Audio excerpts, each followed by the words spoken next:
அன்புக்குரிய சகோதரர்களே, சில தினங்களுக்கு முன்பு இந்தூரில் நடைபெற்ற சம்பவத்தை நீங்கள் பத்திரிகைகளில் தொலைக்காட்சிகளில் பார்த்துருப்பீங்க. இந்தூர் என்கிற மாநிலத்தில் ஒரு கிராமம், பகீரதபுரம் அப்படிங்கிற ஒரு கிராமம்.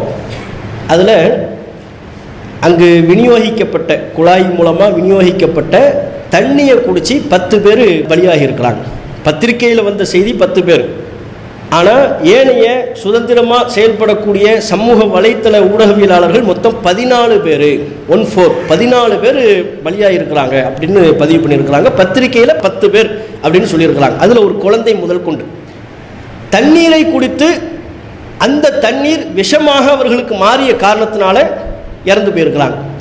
தண்ணீர் எப்படி, குடிக்கிற தண்ணி எப்படி விஷமாக மாறிச்சு? பெருசாக சாக்கடை தண்ணி எப்படி அள்ளி குடிக்கலை, அவங்க வீட்டில் பைப்பில் வருதில்லை, பக்கத்தில் கிணறுல இருந்து குழாய் வழியாக சப்ளை ஆகக்கூடிய தண்ணி தான். அரசு விநியோகிக்கிற, நகராட்சி மாநகராட்சி விநியோகிக்கிற தண்ணீர், அந்த தண்ணீரை குடித்து தான் பலியாகி இருக்கிறாங்க. கள்ளச்சாராயத்தை குடித்தோம், மருந்து குடித்தோம், சாகலை, தண்ணியை குடித்து செத்து போயிருக்கிறாங்க. தண்ணீரை குடித்து எப்படி செத்தாங்க? எப்படி 10 உயிர் போச்சு ஒரு குழந்தை முதல் கொண்டு அப்படின்னா, நீண்ட காலமாக அந்த பகீரதபுரம்ங்கிற அந்த கிராமத்தில் அந்த பகுதி மக்கள் அனைவரும் கோரிக்கை வைத்திருக்கிறார்கள். தண்ணீர் விநியோகிக்கப்படுகிற குழாய் சரியில்லை, அசுத்தமாக இருக்கு. அந்த குழாய்க்கு எங்கெல்லாம் தண்ணி போகுதோ, எந்த குளத்திலிருந்து தான் தண்ணி போகுதோ அந்த குளத்தில் நாத்தம் அடிக்குது, பக்கத்தில் உள்ள கிணறுல ஒரு கெமிக்கல் கலந்த மாதிரி இருக்கு என்று தொடர்ந்து குற்றச்சாட்டுக்களை அந்த பகுதியில் உள்ள கிராமத்தில் உள்ள சமூக ஆர்வலர்கள் சொல்லிக்கொண்டே இருந்தார்கள். தொடர்ந்து சொல்லிட்டு இருந்திருக்கிறாங்க, குழாய் சரியில்லைங்க, மாத்துங்க. 2 வருஷமா சொல்லிக்கிட்டு இருந்திருக்கிறாங்க. தண்ணியில் வாடை வருது, சரியில்லை, 2 வருஷமா சொல்லி கொண்டு இருந்திருக்கிறார்கள். 2 வருஷமா சொல்லியும் அவங்க யாருமே அதை கவனத்தில் கொள்ளலை.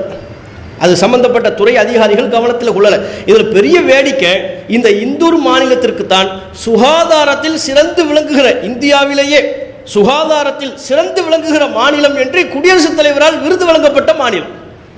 இந்த வெக்கக்கேடை எங்கே போய் சொல்ல, கடந்த ஜூலையில் கூட, இந்த வருஷத்தில் கூட அந்த மாநிலத்துக்கு தான் விருது. என்ன சுகாதாரத்தில், தூய்மையில் இவங்க அடிச்சுக்கவே முடியாது, தூய்மையில் அடித்துக்கொள்ளவே முடியாது என்று சொல்லப்பட்ட மாநிலத்தில் தூய்மை பிரச்சனையினால 10 உயிர் பலியாயிருக்கு. அப்போ இதே பிரச்சனை இந்தூரில் மட்டும் இல்லை, இந்தியாவின் பல்வேறு பகுதிகளில் இந்த பிரச்சனை இருக்கு. குறிப்பாக தமிழகத்தின் பல்வேறு ஊர்களில் இருக்கு. குழாயை பல வருஷமாக மாற்றாமல் இருக்கிறாங்க. மக்களுக்கு விநியோகிக்கப்படுகிற குழாய்களை, பதிப்பிக்கப்பட்ட குழாய்கள் மாற்றாமல் இருக்குது, பழைய குழாய்களாக இருக்கிறது.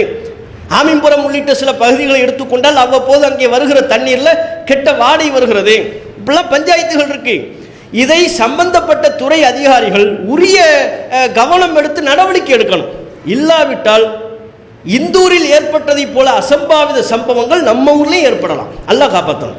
அப்போ இதில் கவனத்தோடு விழிப்புணர்வோடு இருக்க வேண்டியவர்கள் அந்தந்த துறை ரீதியிலான அதிகாரிகள், அரசு இதில் விழிப்போடு கவனத்தோடு அணுக வேண்டும் என்பதை இந்த நேரத்தில் முன்வைத்தவனாக என்னுடைய உரையை நிறைவு செய்து கொள்கிறேன்.